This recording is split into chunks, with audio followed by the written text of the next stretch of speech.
Hello everyone, welcome back. My name is Armando. I'll be talking about a series of events that happened in the mid 1980s on Oahu. And the thing about it is I remember these events very clearly because the murders, I should say where they found the bodies, were very close to where I worked. I worked across the street on Dillingham, across the street from First Hawaiian Bank, next to, not far from Maukai. And that was where, well, not far from the bodies. A lot of them were found by Key Lagoon, which wasn't far away from where I worked. But anyway, the title of this video is called the Honolulu Strangler. The thing about it is, um,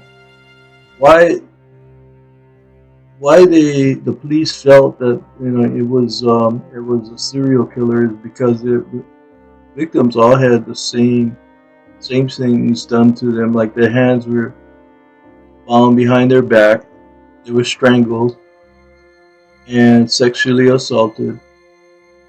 And another similarity is they're all young, beautiful women. So let's get started with the video. As you can see, it's entitled Honolulu Strangler. Now, these are a picture of the 5 women that were killed at that time. Like I said, they're all beautiful young women. So sad. And all happened in the mid 80s, as I mentioned before. So they were all strangled, hands bound behind their back, and sexually assaulted. The span of the crimes was from May 1985 to April of 1986. Okay, so again, more pictures, another picture of 5 women. So now this is a picture of the suspected serial killer. His name is Howard Gay. Howard Gay.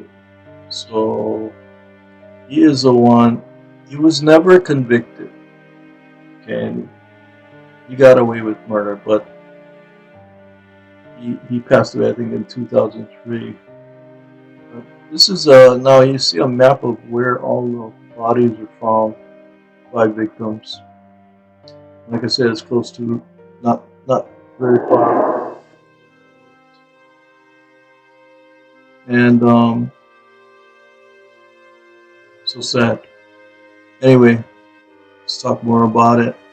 As I mentioned before, all victims are strangled with their hands bound behind their backs and sexually assaulted. Okay, so that was a similarity in every case. Here's another picture of 3 of the 5 uh, murder victims. Now, the first victim her name was Vicky Purdy. Vicky Purdy. Now, she was young, age 25, described as a feisty woman. She could hold her own. And her husband said that she always dreamed of living in Hawaii. She struggled to adjust to the laid-back lifestyle on Oahu. And now she became more settled when she started working at a video store. So now on May 29th, 1984, after a night out with some friends, Purdy was reported missing. She was last seen at midnight by a taxi driver who dropped her off at her car and asked her husband about her, and her husband said that she planned to be home around 9 p.m. When he went looking for her, he found her car parked in the same place where she left it with a new dent and no sign of Purdy. So they found the car, but not her. Now, the Honolulu police later received a phone call reporting a body in the Keihi Lagoon. It was Purdy. She was found in the same clothes she was wearing the night she disappeared and had injuries consistent with homicide. Okay. Now, her hands bound behind her back, also sexually assaulted and strangled. So, so she was age 25 and um, murdered on May 29, 1984. Young woman. And now the second victim, her name was Regina Sakamoto.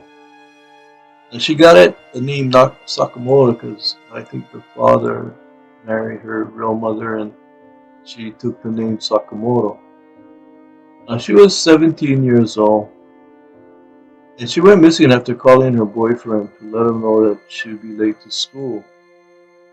So,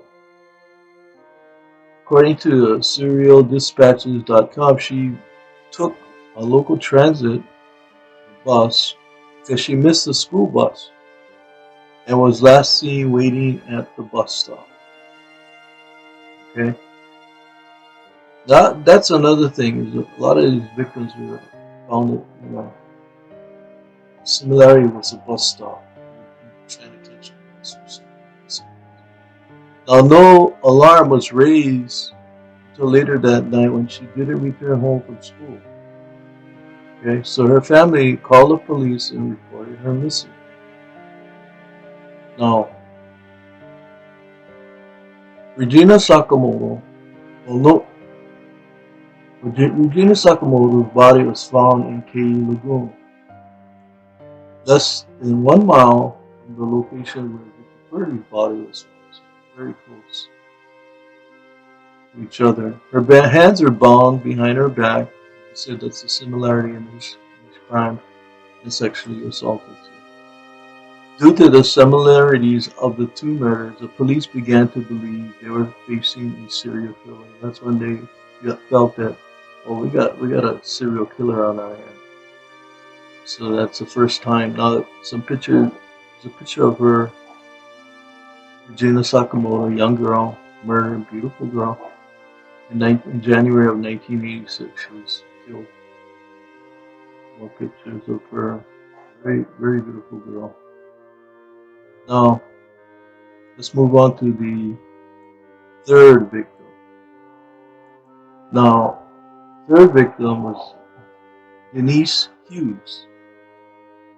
Um, According to the True Crime Database, 2 weeks after they found Sakamoto, they found the body of 21-year-old Denise Hughes. She lived in Pearl City with her husband and took the bus every day to work. One day, she was believed to be at the bus stop earlier than usual and was later reported missing. I mentioned before, another similarity was the fact that they were trying to catch a bus.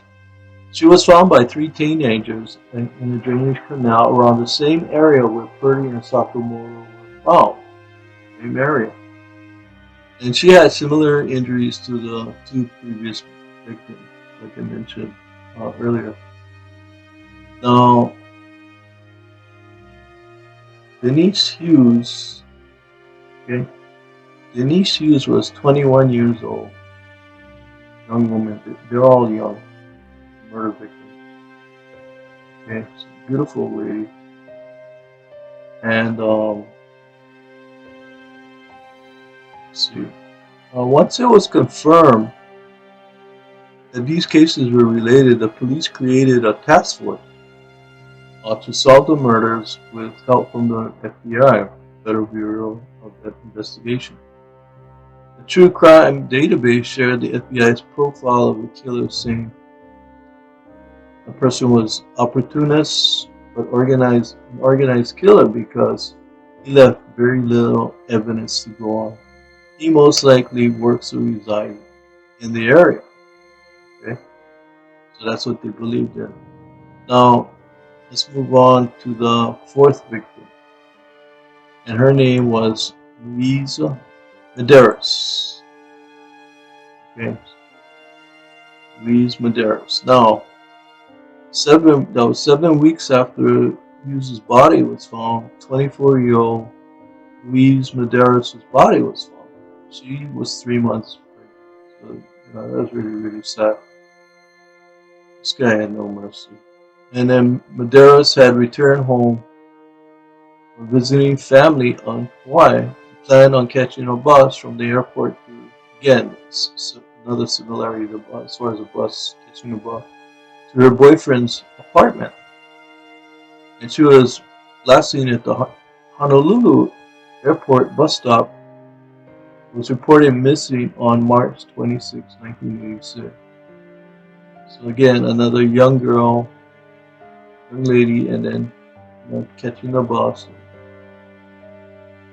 So what happened to her? Road workers found Medeiros' body under a freeway overpass near Waikele Stream.